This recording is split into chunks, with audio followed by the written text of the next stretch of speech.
Social మీడియాలో photographs video దానికి సంబంధించిన ఒక వార్తలు ఏదైనా పెట్టడము, లేదంటే దాని మీద నిరంతరం ఏదో ఒక పోయం రాయడము చేస్తున్నాను.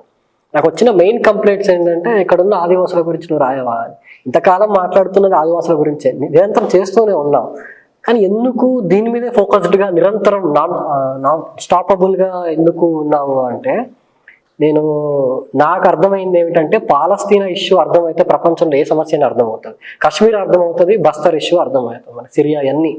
కేవలం పాలస్తీనా ఇష్యూ ఎన్ని డైమెన్షన్స్లో చూడొచ్చో, ఎంత సూక్ష్మంగా చూడొచ్చో, ఇవన్నీ మనకు అర్థమవుతాయి చాలు. ఇంకా ఇండియా మొత్తం అర్థమవుతుంది. ఇప్పుడు ఇజ్రాయెల్ మిలిటరీలో ఉన్న క్రూరత్వం ఏదైతే నేను చెప్తున్నామో అదంతా అర్థమవుతే ఇండియాలో ఇది ఎప్పటి నుంచో ఉంది అని మనకి కొంచెం గుర్తుకొస్తుంది, కళ్ళకి కనిపిస్తుంది. ఇండియా మనకు కనిపించట్లేదు ఇప్పుడు.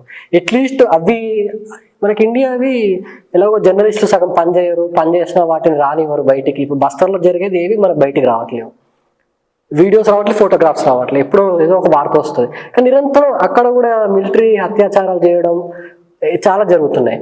కానీ ఇజ్రాయెల్లో ఎవ్రీథింగ్ బ్రూటాలిటీ, ఎవ్రీథింగ్ రికార్డ్ అవుతుంది, ఎవ్రీథింగ్ వీడియో రూపంలో మనకి సాక్ష్యంగా కనిపిస్తుంది అనమాట.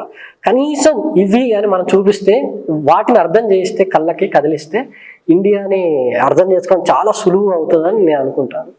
ఒక చిన్న కవిత, ఒక హోప్తో ఉండే కవిత, చిన్న కవితతో మనం ఈ పసిపిల్లలు నిద్రలేస్తారు, రొట్టె విరిగినంత సులువుగా నిండు చందమామ విరిగిపోయింది, పసిబాలుడి ముఖం నిండా దారాల కుట్లు.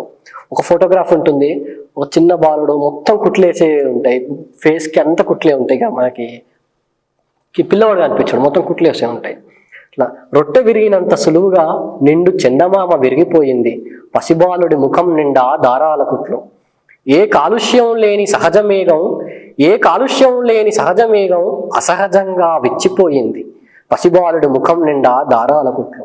అచ్చు కావాల్సిన గారాబం ఆవిరైపోయింది, అందమైన కాగితం చినిగిపోయింది, పసిబాలుడి ముఖం నిండా దారాల కుట్లు.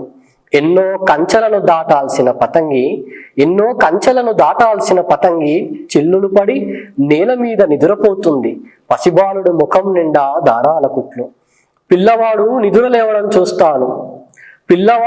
లేవడం చూస్తాను, ఓ సహజ మేఘపు పుట్టుకను చూస్తాను, చిరిగిపోని పతంగి నింగిలో ఎగరటం చూస్తాను, పసితనం కాగితం పడవలా నీటిలో సాగటం చూస్తాను, అతుకుల్లేని నిండు చందమామ కాటుక రాత్రిని వెలిగించడం చూస్తాను. ఈ పసిపిల్లలు నిద్రలేస్తారు, పతంగులవుతారు, ఊపిరి ఎలా పీల్చాలో ఈ విశ్వానికి చూపుతారు.